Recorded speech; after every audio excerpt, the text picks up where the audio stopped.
I thought forgiveness meant healing. I thought coming home after 10 years of silence would prove I had grown stronger.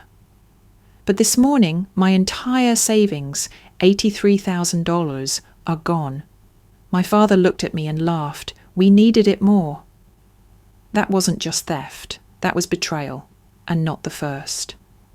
My name is Helen Rivers. I'm 39 and I've spent my whole life trying to earn the love of people who only saw me as a wallet. I didn't return home for revenge, but now, after this, they've left me no choice. I'm done being the good daughter. Let's begin. 14 years of silence doesn't just vanish with a birthday card. The envelope was thick, ivory, formal, like a wedding invitation or a legal notice. I found it wedged in my mailbox one Thursday morning, just as the Denver sky turned silver with frost. My heart sank the moment I saw my mother's handwriting. I hadn't seen it since the Christmas card she sent 5 years ago with a passive-aggressive line about hoping I hadn't forgotten the meaning of family. But this envelope didn't contain guilt. It contained an invitation. Frank Rivers' 70th birthday celebration, Saturday, June 3rd. Come home. That's all it said. No, we miss you. No, we hope you're well. Not even my name on the actual card. Just come home. Like I was supposed to feel honoured, like a decade of absence could be undone with cardstock and calligraphy. I tossed the envelope on my counter and went back to my coffee. But it sat there all day, a weight even caffeine couldn't lift. For most people, a birthday party is a warm memory waiting to happen. For me, it was a trigger. My father's birthdays were always events, not celebrations, mind you, performances. He liked to be adored, praised, revered. Growing up, I was expected to deliver elaborate, handmade cards, speeches, sometimes even skits with my brother James. If I hesitated or underperformed, I was met with that same disappointed sigh and the classic, "You're ruining the day for everyone, Helen." So no, I didn't jump at the idea of returning. That night, during my therapy session with Dr. Lillian West, I mentioned the invitation almost as a joke. Apparently, I'm invited to the kingdom for Father Frank's coronation. She tilted her head. How does that make you feel? Like setting the envelope on fire. She smiled gently. Is there any part of you that's curious? Curious, maybe. Cautious, definitely. The Helen who fled this family at 25 had learned the hard way what misplaced hope could cost. But Dr. West posed a question that clung to me like smoke. What if this isn't about them? What if it's about you closing a door you've left cracked open for too long? I hate when she's right. The next morning, James called. He always knows when something's off. We may have grown up in the same war zone, but he came out quieter, more patient. He never completely cut ties with them, but he kept his distance. Birthdays, maybe Thanksgiving, always short visits. You got the invite? He asked. I grunted. Apparently, I'm a guest of honour. There was a pause, then softer. I think you should come. Seriously. Not for them. For you. It's been a long time, H. Maybe it's worth seeing where things really stand. James wasn't the type to sugarcoat. If he thought it was worth facing, I had to consider it. I stared at the card on the counter for another 3 days. Each time I walked past, I imagined myself arriving, being embraced, maybe even welcomed. Then I pictured the other version, the one where nothing had changed, where the same games still played, just with more expensive furniture. But something in me shifted. Not hope, not trust, just readiness. I booked a flight for June 2nd, just a weekend. I told myself it was a reconnaissance mission, a chance to observe, not participate, to confirm what I already knew or be surprised by what I didn't. I didn't pack much, just 2 dresses, some flats, and every emotional armour I had. And just like that, after 14 years of distance, I was going home. I hadn't been back to Elmsworth in over a decade, but nothing about the drive-in felt familiar. The once cracked sidewalks were now lined with manicured hedges, and the peeling gas station sign on the corner had been replaced by a sleek cafe called Bean and Bloom. I could have sworn I took a wrong turn until I saw the sign for Willow Creek Drive. Their house, my house, was unrecognisable. The sagging front porch was now a glossy wraparound deck with wicker chairs and potted plants. Fresh white paint glistened in the early summer sun. A silver SUV, brand new, gleamed in the driveway. The lawn was clipped so perfectly it looked artificial. This wasn't the house I ran from at 25. This was the cover of a home improvement magazine. Before I could second-guess myself, the front door swung open. "Helen!" My mother's voice sliced through the air, warm and sugary. She descended the porch in a flowy dress I'd never seen her wear. Tasteful, clean, designer-looking. Her hair was done, her makeup subtle but polished. She wrapped me in a hug like we were characters in a Hallmark movie. "My goodness, look at you," she breathed, stepping back with glistening eyes. "Still our beautiful girl." Still, that word hit weird. Inside, the changes were even more jarring. Hardwood floors replaced the old stained carpet. A massive flat-screen TV dominated the living room. The kitchen sparkled with new appliances. The scent of lavender and lemon hung in the air, an upgrade from the usual cigarette musk. "Your room's ready upstairs?" she chirped. "We kept it just how you left it? Well, almost." As I moved through the house, other relatives arrived one by one. Aunts, uncles, cousins I barely remembered.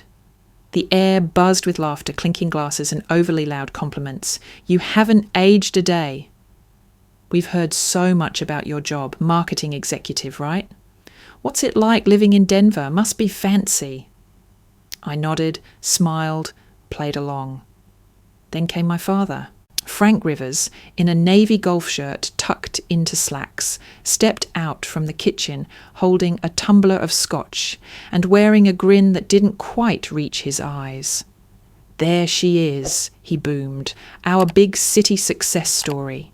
He hugged me too, rougher, firmer, then leaned back, studied me like a product he helped manufacture. "Told everyone you'd make it big, knew it from the start." My stomach flipped. I tried to respond but couldn't find the words. Dinner was catered. Another surprise. Trays of roasted salmon, risotto, grilled vegetables, bottles of wine I recognized from upscale labels. My parents had once declared boxed wine a luxury. Now they poured vintage like water. James arrived late, nodding subtly at me, catching my questioning gaze. He mouthed, "Later." The evening wore on with endless small talk, toasts and laughter that felt rehearsed. I kept sipping wine, forcing smiles, mentally cataloguing every detail that didn't add up. When I finally retreated upstairs, exhausted, I flopped onto the guest bed. My old room, but redesigned like a boutique inn. Fresh linens, diffused lighting, a small tray of herbal teas by the lamp, too perfect. I connected my phone to the Wi-Fi.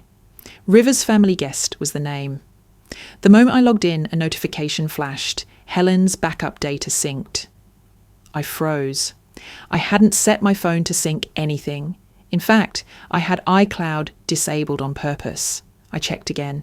Helen's backup data synced 18 minutes ago. 18 minutes ago, I was still downstairs, sipping wine. My chest tightened. I opened my settings. No sign of manual change, but the data sync was real. Contacts, photos, even private notes, all uploaded to the network. Who had access? Why now? I stared at the glowing screen, heart racing.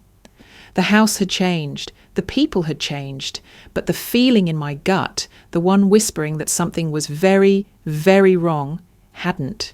The smell of lavender still lingered in the air, but in my chest, everything felt tight. I lay in bed, staring at the ceiling fan spinning above me, phone dimmed beside me, and tried to steady my breathing. My mind wasn't in this house anymore. It was in a different house. Same walls, different time, 15, 20 years ago. The first time I knew my money wasn't really mine, I was 7. It was after my birthday. My aunt, bless her heart, had slipped me a crisp $50 bill inside a sparkly card with a dancing cat on the front. I'd hidden the card in my sock drawer and carefully folded the bill into the bottom of an old shoebox I called my treasure chest. 2 days later, it was gone. No explanation, no mention of it. I'd asked my mum timidly if she'd seen it. She laughed. "Sweetheart, money disappears all the time. Maybe you spent it." I was 7. I hadn't even been to a store without an adult. When I cried, she told me not to be dramatic. When I told my father, he snorted and said, "It's just $50, Helen. We feed you every day. Call it rent." That was the beginning. I learned early that nothing I owned was safe. Not toys, not clothes, not even privacy. My birthday gifts vanished. My piggy bank smashed one night under the guise of an emergency. My savings from babysitting at 12, gone when I checked the cookie tin where I kept it. Each time I protested, I was met with the same chorus. "We're your parents. What's ours is yours, and what's yours? Well, we take care of it." By the time I was 16, I had a hiding spot in the back of the bathroom vent where I kept emergency cash. I opened a secret bank account under my Aunt Lisa's name when I was 17. It was the only way to keep what was mine. But the real betrayal, the one I never got over, was the laptop. Senior year of high school, I'd earned a partial scholarship to a university out of state. Part of the scholarship included a brand new laptop, mine to keep. I remember the thrill of unboxing it, the way the keys felt under my fingers, the promise it held. It wasn't just a computer, it was a symbol, escape, independence. 2 weeks later, it was gone. I came home from school and found my mother sitting at the table, wringing her hands. She didn't look ashamed, just tired. "Your father had to make a payment," she said. "It was urgent." My laptop, my scholarship laptop, had been pawned for $200. I didn't scream, I didn't cry. I just walked upstairs and stared at the empty desk. That night, I stopped being a child. Dr. West once told me, "Your trauma isn't just about the money. It's about being shown again and again that your boundaries didn't matter, that you weren't safe." She was right. It wasn't the dollars. It was the message. Your needs don't matter. Your future is disposable. Your worth is negotiable. After that, I stopped asking for anything. I took extra shifts at the diner. I applied for grants like my life depended on them, because it did. I left home at 18 with $314, a duffel bag, and the burning promise, never again. I never went back, until now. Lying in this refurbished guest room, lavender in the air, and herbal teas for rest by the lamp, I realised how far I'd come and how easily the past still reached for me. People talk about scars as if they're hidden. Mine were stitched into my instincts. Don't trust, don't depend, don't stay too long. And now here I was, staying. What was I hoping to find? Closure? Forgiveness? Maybe, just maybe, a sign that I hadn't imagined it all. that the girl who hid money in bathroom vents had a reason to do so. The synced backup notification on my phone hadn't been a glitch. It was a whisper from the past. They haven't changed. Not really. The next evening, the backyard glowed with string lights, casting a soft amber hue over the gathering. Fold-out tables were covered in white linen and catered food. Frank Sinatra played from a portable speaker. It was the kind of scene people posted on social media with captions like family, love, home. But beneath the surface, something buzzed, off-key. I took a seat at a corner table, trying to look relaxed. My mother floated between guests in a silky blouse, a glass of rosé in hand, glowing like she hadn't aged since I left. My father stood near the grill, laughing loudly, gesturing with a spatula as if he was hosting a televised barbecue competition. James sat beside me. "Too perfect, right?" I nodded. "It's like watching a play. And I'm not sure which act we're in." He gave a tight smile. "Just wait for intermission." The questions started mid-dinner. "So," my mum said sweetly, taking a seat beside me, "how's that condo of yours in Denver? You still in the arts district, right?" I paused. "I moved out last year, closer to downtown now." "Ah," she nodded too quickly. "Still with that investment guy? What was his name, Patrick?" "No, we broke up." She said, eyebrows raised. "Well, you always land on your feet." Then my dad joined, towel over one shoulder, beer in hand. "I bet you've got a pretty sweet nest egg now, huh?" "Marketing director salary, that's serious money." I blinked. "It's, comfortable." "Comfortable," he chuckled. "That's code for loaded." My mother laughed too, a bit too high-pitched. "Well, you've always been smart with money, not like your old man." I looked at James. He avoided eye contact. Then came Ellie. She was 19 now, tall and bright-eyed, wearing a college sweatshirt and carrying a soda. She plopped into the seat across from me, grinning. "I've been dying to meet you. Mum says you're like the family legend." I smiled politely. "That's flattering." "I mean," she leaned in, voice lower. "Uncle Frank said you're super successful, like house down payment kind of rich. He said you could help the family if you wanted." Silence dropped like a brick. My mother's smile froze. My father's laugh cut off. Ellie blinked. "Wait, was I not supposed to say that?" My stomach turned. I stood. "I'm going to get some air." I left them behind and wandered toward the side of the house, pretending to take a phone call while breathing through my nose. The comment echoed in my head. She could help the family if she wanted. This wasn't a reunion, it was a setup. When I finally returned to the guest room, I locked the door behind me. Sleep didn't come easily. I kept replaying the little moments, my parents' oddly targeted questions, their renovated home, the way my mother had insisted on taking care of my jacket, the backup notification on my phone. At 6:42 a.m, my phone buzzed 7 times. I sat up, bleary-eyed, and grabbed it off the nightstand. Transaction alert, transfer from savings account $12,000. Transaction alert, transfer from savings account $9,500. Transaction alert, transfer from savings account $8,000. Transaction alert, transfer from savings account $11,200. Transaction alert, transfer from savings account $15,000. Transaction alert, transfer from savings account $17,300. Transaction alert, transfer from savings account $10,000. My hands shook. I opened the banking app. The number stared back at me like a punch in the chest. Available balance 062. Yesterday I had over $83,000. Now, gone. Every last cent.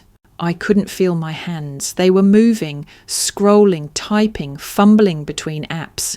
But it was like I was watching someone else do it. My brain hadn't caught up with what my eyes were seeing. $83,000 gone.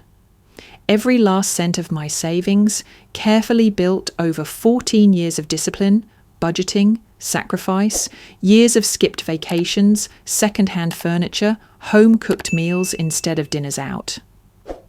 That money wasn't just cash, it was my escape plan, my future, my house deposit, my security. I refreshed the app again. Still 0.62, still the same 7 transfers. I dialed the bank immediately, fingers trembling. It took 3 transfers and 2 security questions before a woman named Marcy from the fraud department picked up. I need to report unauthorized activity on my savings account, I said, trying to keep my voice even. Let me pull up your file, she said kindly. One moment. Yes, I see several large transfers processed overnight. Can you confirm whether you authorized these? I didn't, I snapped. Someone hacked my account.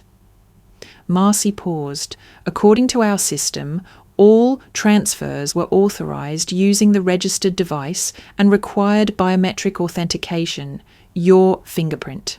My mouth went dry. That's not possible. I was asleep. I didn't touch my phone. The records show your device was accessed at 2:17 a.m. and again at 3:05 a.m. The transfers were made sequentially. I sat very still. The room around me tilted. Can you tell me where the money was transferred? Marcy hesitated. That information is typically confidential unless part of a formal investigation, but I'll tell you what I can. I waited, heart pounding. The largest transfer went to an account under the name Frank Rivers, my father's name. The second went to a Margaret Rivers, my mother. The third, James Rivers, my brother.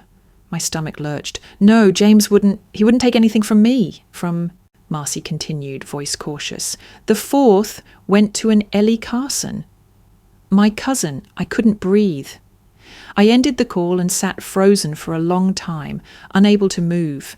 My fingers clenched around the phone. My skin felt cold, clammy. Then I stood. I walked downstairs, slowly, like my body had detached from logic and was just following instinct. The morning sun filtered through the kitchen windows, casting warm golden light across the granite countertops.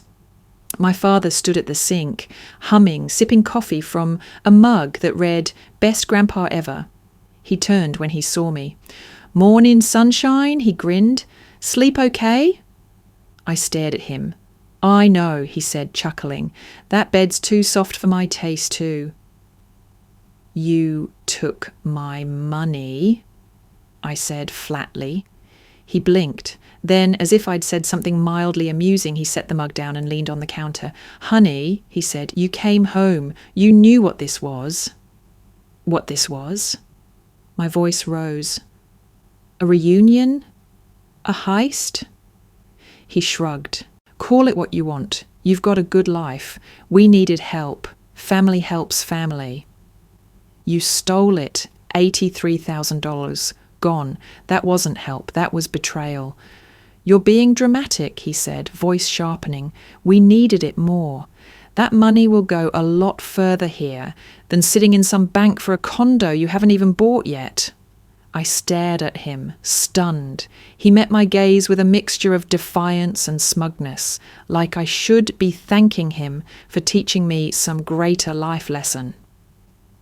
"You're not the only one with dreams, Helen," he said quietly. "It's time you shared the wealth." The twist wasn't just that they'd taken the money, it was that they felt entitled to it. I didn't scream, I didn't throw anything, I didn't even cry. I turned around and climbed the stairs with mechanical calm, every step heavier than the last. My legs felt numb, but my mind was a storm.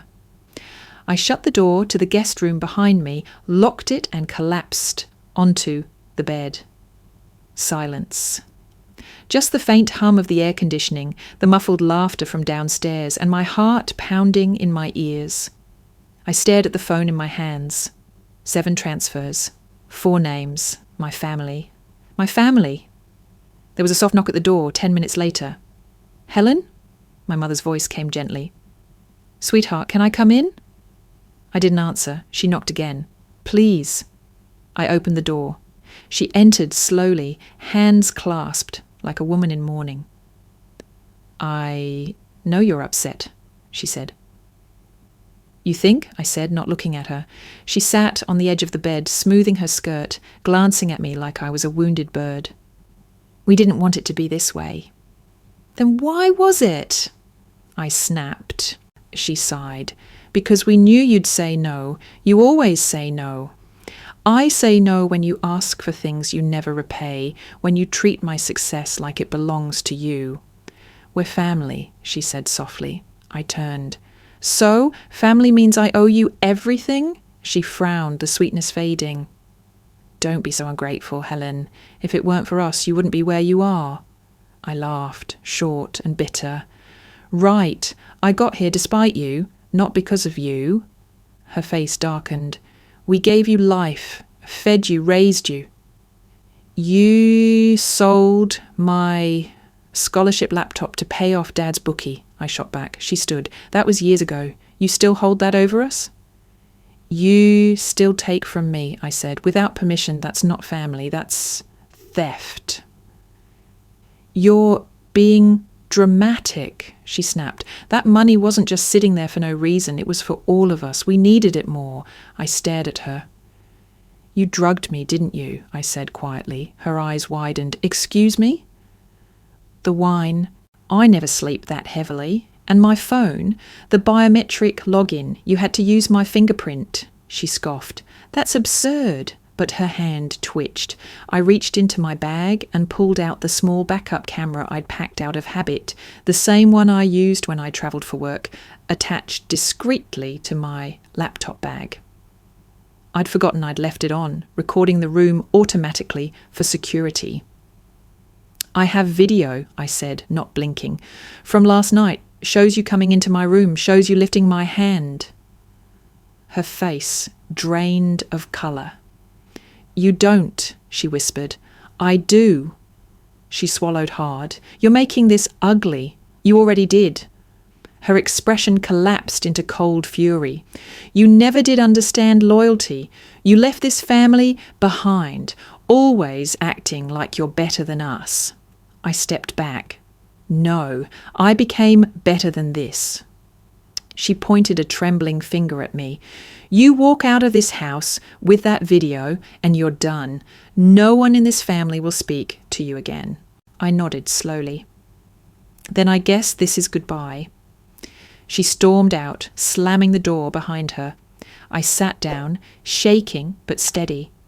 I pulled up the camera footage, watched the blurry figure move toward the bed, lift my hand, unlock the phone. Clear enough. They didn't just take my money. They erased the illusion that I ever truly belonged.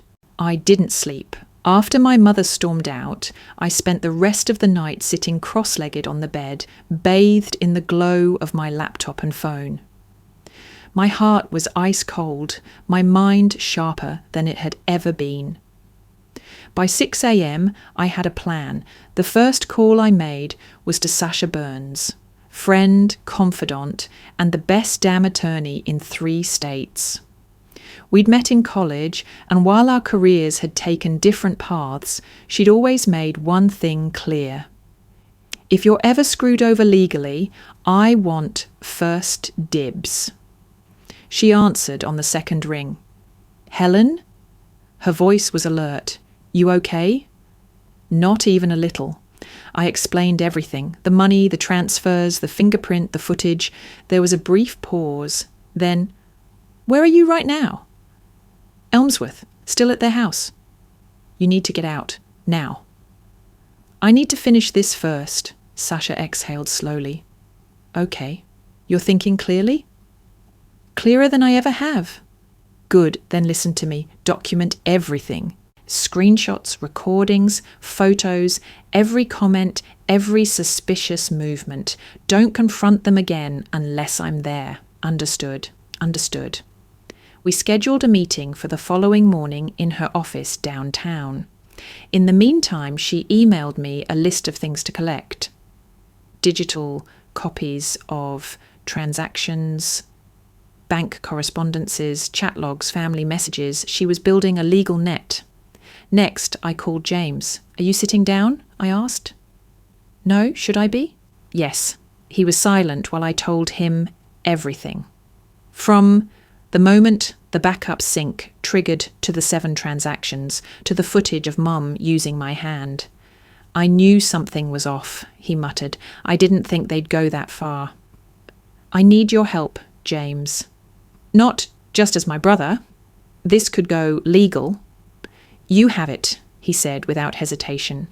Then came Aunt Lisa. She answered like she always did, chipper and nosy. Well, look who remembered they have a favourite aunt." "This isn't a casual call, Lisa." Her tone shifted immediately. "What's wrong?" I told her. By the end, she was quiet. "That woman has no shame," she said flatly. "You should have seen her last week bragging about the backyard Reno. Said it was a gift from the universe. I guess now we know what universe she meant." "She mentioned anything about big spending?" Lisa snorted. "She practically gave me a tour, said they'd come into money and were finally living like the family we're meant to be." That line stuck with me. The family we're meant to be. Built on theft. That afternoon, I began gathering everything. Sasha had set up a shared drive, encrypted and time-stamped, where I uploaded screenshots of the bank app showing the transfers, confirmation emails of each transaction, the video of my mother unlocking my phone, photos of the guest room, the wine bottle, the altered Wi-Fi network, screenshots of text exchanges, especially the ones where family members thanked me for gifts I never gave. James forwarded me his messages too. One from Dad last week read, "Don't worry, we'll all be taken care of soon." And the cherry on top? A group chat screenshot Lisa had from a week before the party where Mom wrote, "Helen's coming home. Perfect timing." Meanwhile, downstairs, the party raged on. I heard laughter through the vents, toasts, clinking glasses. They were using my stolen money to celebrate themselves. The storm wasn't coming. It was already here. We met them in the living room just before lunch. Sasha stood beside me in a fitted navy blazer, her tone clipped and professional. James flanked my left, arms crossed, jaw tight. Aunt Lisa leaned against the entryway with her phone in hand, calm but coiled like a spring. My father was in his recliner, a smug smirk already in place. My mother hovered behind him, eyes wide but defiant. "What's this?" Frank asked, eyes flitting between us. "A family intervention?" Sasha stepped forward. "Mr. and Mrs. Rivers, I'm Sasha Burns, legal counsel for your daughter Helen. We'd like to ask you a few questions." "Oh, you brought a lawyer?" Margaret said, voice trembling with forced disbelief. "For your family?" Frank barked a laugh. "Christ, Helen, you always were the dramatic one." Sasha ignored them. "We're here regarding the $83,000 transferred out of Helen's account within the last 48 hours. My father raised his eyebrows. "She's really going through with this?" "We're documenting the facts," Sasha said evenly. "The transfers were traced to accounts in your names and those of extended family members. We have video evidence of unauthorized biometric access, as well as verbal admissions made in the presence of multiple witnesses." My mother stepped forward, voice breaking into righteous indignation. "You owe us, Helen." I turned slowly. "What did you just say?" "You owe us," she repeated, her voice rising. "We fed you, clothed you, sacrificed for you. That money, what you call yours, wouldn't exist without the foundation we gave you. Sasha opened her folder and calmly slid a photo across the table. It was a still from the video. Margaret leaning over my sleeping form, pressing my thumb to the phone. My mother's breath caught. Frank leaned forward, his tone shifting. "You're not going to win, Helen. You think the police will come rushing in to save their little princess?" He stood. "I knew you'd run to the law. That's why I already moved the money. It's gone, transferred, new names, new accounts. You won't see a cent of it again." For a moment, everything froze. Then Lisa stepped forward, voice calm and lethal. "Actually, that's not true." Everyone turned to her. She held up her phone. "I recorded everything, including last night's lovely monologue about expecting a windfall and today's charming confession. It's already been sent to Detective Harris. You remember Harris, don't you, Frank? He still works fraud out of county." My father's face darkened. "You sneaky little—" "Enough," Sasha cut in. "This can be handled one of two ways. You return the funds within 24 hours, every penny. Or we proceed with formal charges of identity theft, financial fraud, and unlawful access to digital property. Restitution will be demanded through court, and prosecution will not hesitate to involve extended family who accepted funds." "You'll tear this family apart," Margaret hissed. "No," I said quietly. "You already did," my father sneered. "You think anyone will side with you? You think your cousins, your uncles, your grandmother, any of them will believe you over us?" James spoke for the first time. "They don't need to believe. The evidence speaks for itself." A silence fell over the room, thick, final. Sasha gathered the documents back into her folder. "You have 24 hours. We'll be in touch."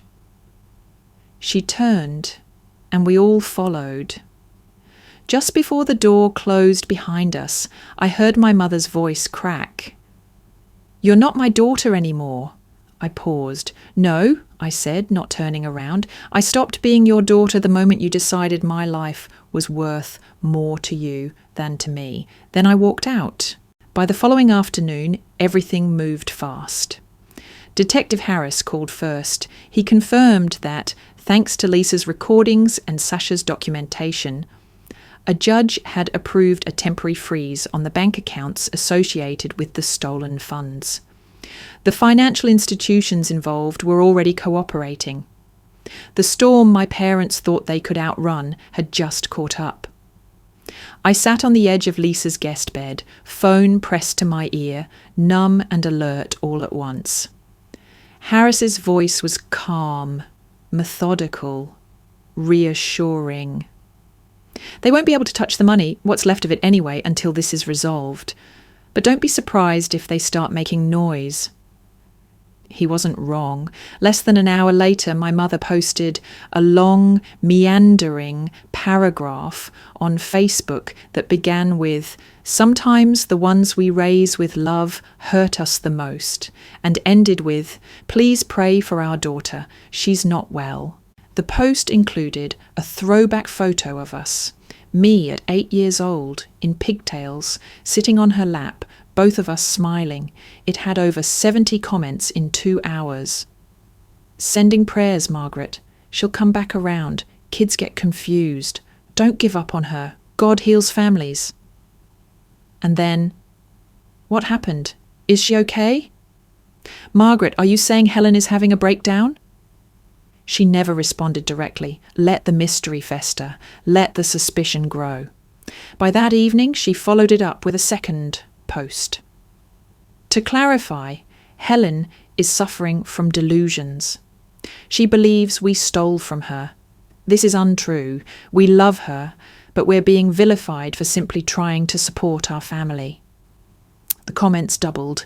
I felt like someone had injected acid into my veins. It burned every word, every fake expression of sympathy for the people who had gutted me. I didn't respond. Sasha advised against it. Let them show who they are, she said. You stay quiet, you stay focused. But silence didn't mean I was untouched. Within days, the whispers started. At work, my boss pulled me into his office. Hey, I just want to check in. I saw something online and I didn't want to assume. Are you okay? I nodded stiffly. It's being handled. He smiled, with that careful expression managers wear when they don't know what side to take. Good. Just let me know if you need time off. At lunch, I noticed the change. People who usually laughed with me at meetings suddenly offered tight nods. Colleagues I'd mentored for years now seemed to avoid eye contact. The worst part, some of them believed it. My parents' carefully crafted victimhood had worked before. Why wouldn't it work again? In the group chat with some old friends from college, one message stood out. Is it true? Did you really press charges against your own mum? No one asked if I was okay. No one asked what happened. Just that. I didn't reply. Instead, I sat in Lisa's living room, watching the late evening news. She brought me tea I wouldn't drink. James sat beside me, jaw clenched. His phone buzzed non-stop, family group chats, imploding with passive-aggressive jabs. Your sister's gone too far. Frank and Margaret always did their best. She was always ungrateful. The one that broke me? She needs help, not handcuffs. Lisa muted the TV and looked at me. They'll rewrite this story as long as you let them. And how do I stop it? I asked. She gave a sad smile. You don't. You replace it with truth. I knew she was right, but the truth didn't trend. The truth didn't get reposted with heart emojis and scripture verses. The truth didn't come wrapped in pigtail photos and phrases like, pray for her. The truth was ugly, cold, legal, and lonely. I hit bottom on a Tuesday, 3 days after the confrontation, 2 days after the Facebook smear campaign began, and 1 hour after I overheard a co-worker whisper in the break room, if she's accusing her own parents, what else would she do? I wasn't just a victim of theft anymore. I was radioactive.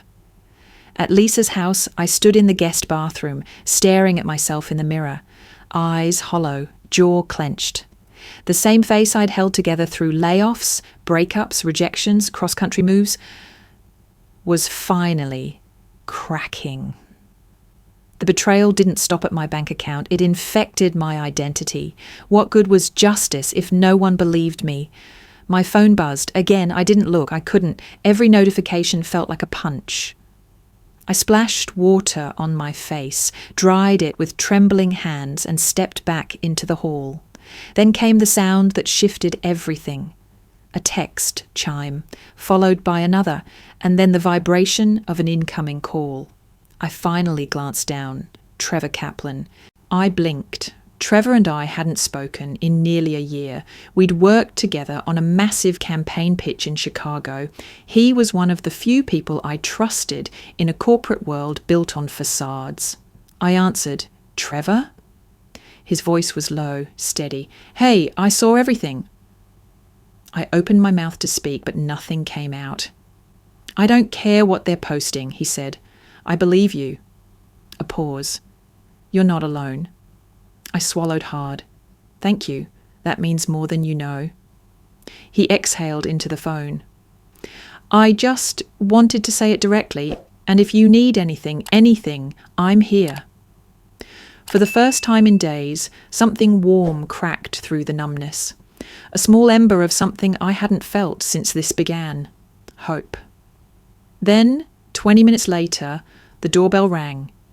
Lisa answered, and I heard the murmur of a nervous voice in the foyer. It was Ellie. She stood in the doorway, clutching a laptop to her chest. Her eyes welled when she saw me. I didn't know where else to go. Lisa stepped aside, letting her in. I guided her to the couch, heart thudding. I'm sorry, Ellie said immediately. breath shaking. I didn't know what they were doing. I was told it was a gift. I stared at the laptop. My money had bought that. My savings, now wrapped in a pink case with stickers of Taylor Swift and chemistry memes. I didn't know they were stealing it from you, she continued. They told me you offered to pay. They said you were helping with college. I sat beside her. Ellie, I don't blame you. She looked up, shocked. You don't? No, you're young and you trusted people who've spent decades perfecting manipulation. You're not the villain. She sniffled. They told me to say nice things about you online. Then they told me to say you'd been struggling, that you needed help. She placed the laptop on the table. I don't want it anymore. I want to help. My throat tightened. You just did. Lisa returned with tea and tissues, and for the first time in days, the silence around me didn't feel like isolation. It felt like protection. The tide was turning, small, quiet, but real. Later that night, I got another message, this one from a coworker I barely knew. Hey, saw the news. Just wanted to say I've dealt with something similar. You're incredibly brave. Then another, your strength is showing, even if they can't see it yet. And then finally a DM from someone with no mutual friends. You gave me the courage to block my dad. Thank you. I sat in the dark, phone glowing in my hands, overwhelmed. The damage wasn't undone. The shame hadn't vanished. But I was no longer alone in the wreckage, and sometimes that's where healing starts. Not in repair, but in recognition. The courtroom was cold, both in temperature and in tone. Beige walls, wooden benches, and the low hum of tension settled over the space like a storm cloud waiting to break. I sat at the front table beside Sasha, her expression unreadable, her fingers tapping lightly against her legal pad. Across the aisle, my parents sat flanked by their attorney. A grey-haired man in a plaid tie who looked like he billed by the minute and thought empathy was optional. My father wore a pressed suit he'd probably borrowed. My mother wore pearl earrings I hadn't seen since I was in high school. They looked composed, polished, almost harmless. The bailiff called the room to order. Judge Ramirez entered with practiced efficiency and scanned the docket. Case number 3247, Helen Rivers versus Frank and Margaret Rivers. Allegations, identity theft, fraud, unauthorized access to digital property. It was real now. The trial began with opening statements. Sasha's voice was sharp, precise. This is not a case about misunderstanding. This is not a daughter retaliating against her family. This is theft, Your Honour, premeditated, deliberate and cruel. Their attorney went next. At its heart, this is a family dispute. Miscommunication, not malice. My clients believed they were acting with consent. Consent. The word made my skin crawl. Then came the testimonies. I was first. I walked to the stand on legs that barely felt like mine. I placed my hand on the Bible, swore to tell the truth, and sat. Sasha guided me gently. I spoke of the reunion, the unusual attention, the biometric breach. I showed the screenshots, described the panic, the confrontation. I kept my voice steady, even when the tremor inside threatened to betray me. Then came Lisa. She detailed the phone calls, the recordings, the subtle shifts in the family's behaviour leading up to the theft. She spoke like someone who had watched a slow-motion disaster and finally found the words to describe it. James followed. His voice was firmer than I'd expected. They didn't just take money, he said. They took her trust. And they've done it before. This time they got caught. Ellie was last. She was nervous, wringing her hands, stammering through some parts. But when she told the judge They'd pressured her to lie. Her voice didn't shake. Then came the defence. Their attorney painted a picture of a struggling family. Frank and Margaret acted on the belief that Helen had granted them access. They misunderstood her generosity as permission. There was no malice, only love. Love doesn't steal while you sleep. Sasha stood. Your Honour, we have one more piece of evidence to submit. She handed the clerk a printed email. It had been recovered during discovery from my father's account, an overlooked archive buried in a junk folder. Dated 1 week before the reunion. Subject, final plan. Text, we're set. She'll be here Friday. Lisa's distracted. James is clueless. Her phone's easy. We've seen her unlock it before. She won't know until it's done. Then the final line. She won't know what hit her, and by then it'll be too late. Signed, Frank Rivers. The courtroom fell silent. Judge Ramirez adjusted her glasses, read the page, and raised an eyebrow. Mr. Rivers, do you deny sending this? My father cleared his throat. I don't recall. Do you deny this is your email address? He hesitated. No. The judge leaned back. The court will recess for 1 hour. We will reconvene for closing statements. As the room emptied, I looked across the aisle. My mother no longer looked composed. My father no longer looked smug. And for the first time since this began, I felt something that wasn't fear or shame. I felt power. 1 week later, the verdict came down. 3 years probation. Full restitution of $83,000 within 90 days. 200 hours of mandatory community service. No jail time, though the judge made it clear that the only thing keeping them from prison was Helen's cooperation in pursuing civil charges rather than criminal prosecution. It wasn't a dramatic end. There were no handcuffs in the courtroom, no gasps from the gallery, just paperwork, silence, and the slow unravelling of a legacy built on guilt and lies. I sat beside Sasha, hands folded tightly in my lap. She squeezed my shoulder after the hearing. You won, she whispered. I nodded, but it didn't feel like victory. It felt like aftermath. My parents didn't look at me as they left the courtroom, not once. My mother clutched her purse like it was armour. My father stared straight ahead. James caught my eye from the back of the room. He gave me a small, proud nod. Lisa hugged me hard outside on the steps, whispering, "You broke the cycle." And I had, but what I hadn't anticipated was the strange emptiness that followed. I didn't feel triumph. I didn't feel relief. I just felt done. Like some part of me, long poisoned, had finally been carved out. We left the courthouse under grey skies. Rain threatened but didn't fall. That night, back at Lisa's, a manila envelope arrived in the mail. No return address, but the handwriting was unmistakable. My mother's. I stared at it for several minutes before opening it. Inside was a typed letter addressed to our daughter. No, dear Helen, just our daughter.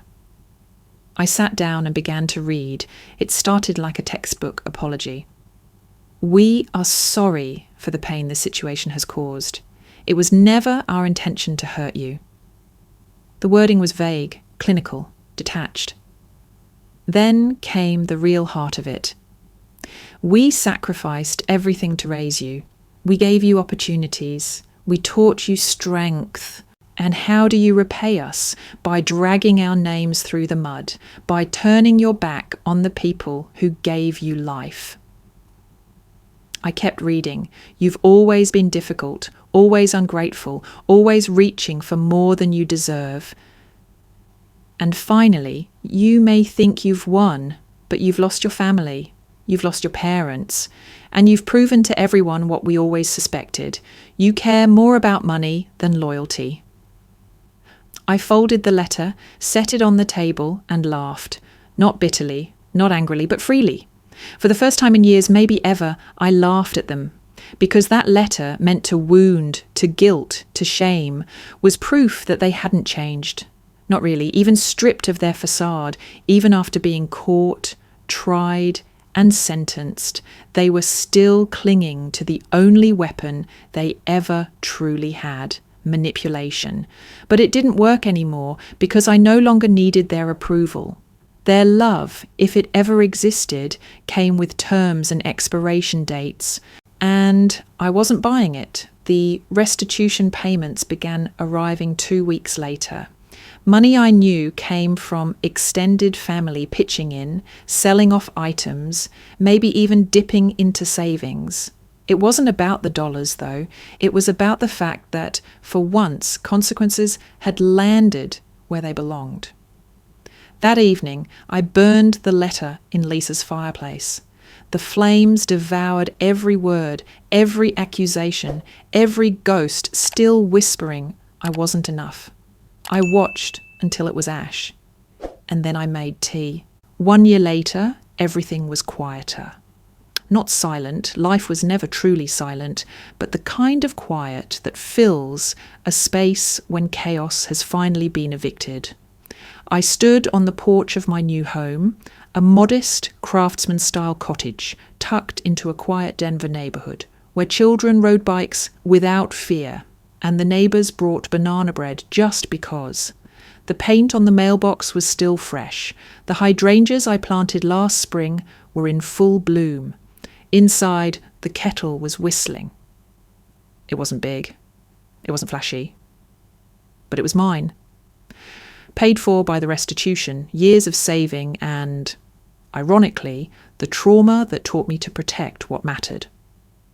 After I closed the door behind me, I carried 2 mugs of coffee to the back porch, where James sat hunched over a stack of business papers. He looked up with a grin.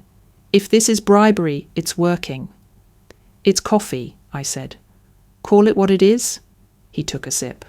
"God, this is good." "I buy the fancy beans now," I said, smugly. 6 months ago, James had opened his own auto repair shop, something he'd dreamed of for years, but never had the capital or support to pursue. I didn't hand him the money, I invested it as a silent partner with contracts, timelines, and shared expectations. Not because I didn't trust him, but because I'd learned the value of boundaries. And to his credit, James welcomed it.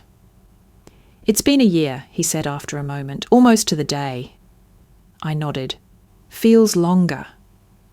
"Feels like a different life."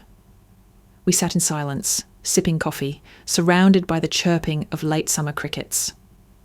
"I still think about them," I admitted. "Not every day. But when I do, it's not with anger, just distance. That's progress." "Is it?" He shrugged. "It's better than bitterness." Inside, my phone buzzed. Trevor. I smiled unconsciously. After everything, we reconnected, first through quiet messages, then long phone calls. Then one tentative weekend visit that turned into a whirlwind, 2 months of coffee dates, hiking trails, and watching bad movies on my living room floor. Now he was part of my life, not as a crutch, not as a saviour, but as a choice. He never asked me to forget. He never demanded forgiveness. He just stood beside me and waited until I was ready to walk again.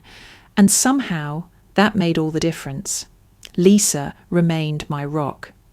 Every Sunday we had brunch, no matter what. She brought crossword puzzles and gossip.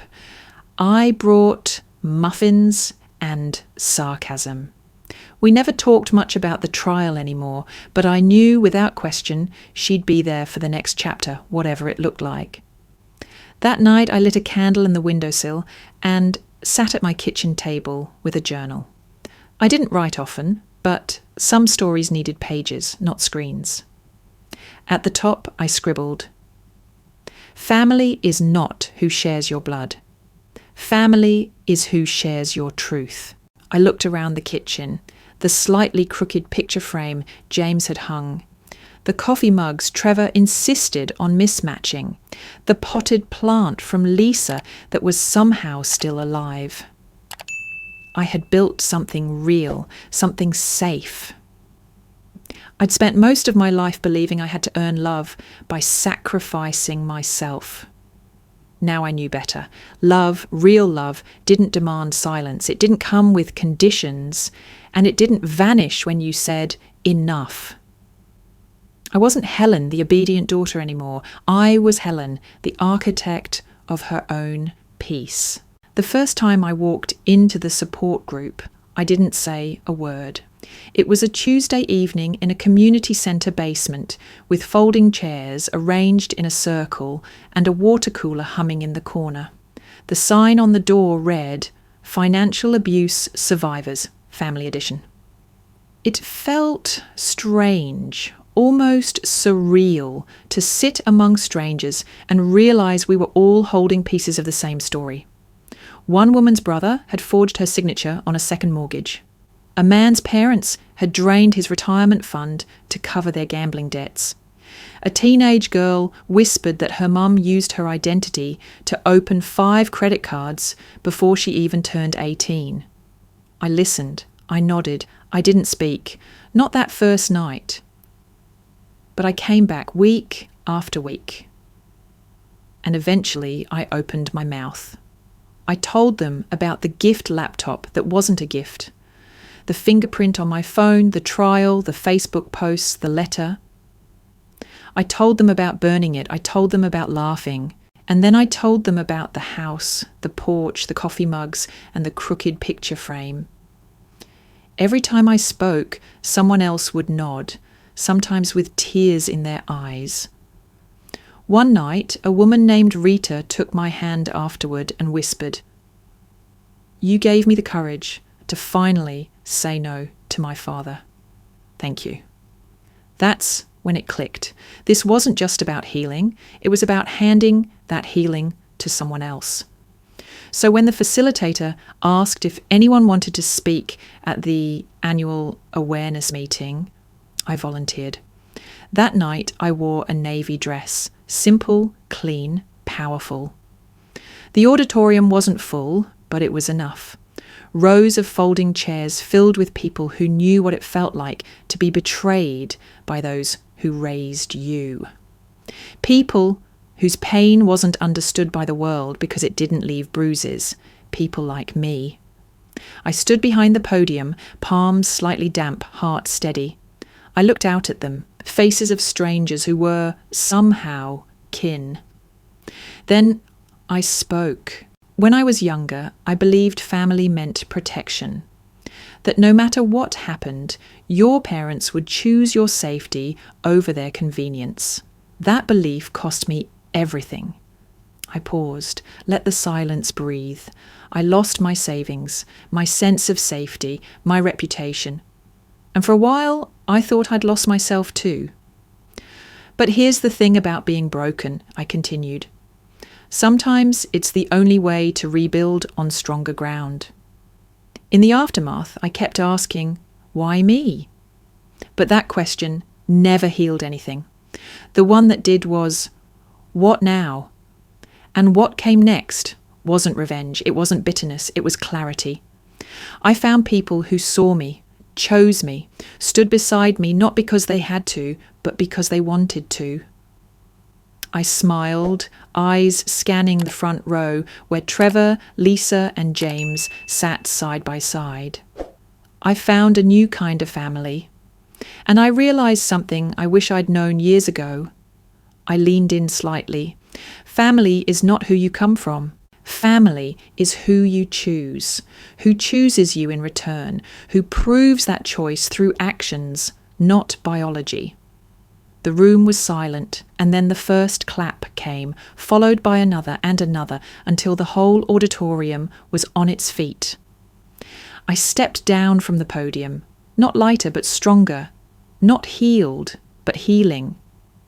Afterward, someone asked me if I missed my parents. I thought about it for a long moment. No, I said finally, I miss the idea of them, but the idea was never real. And that's okay. Because what I have now is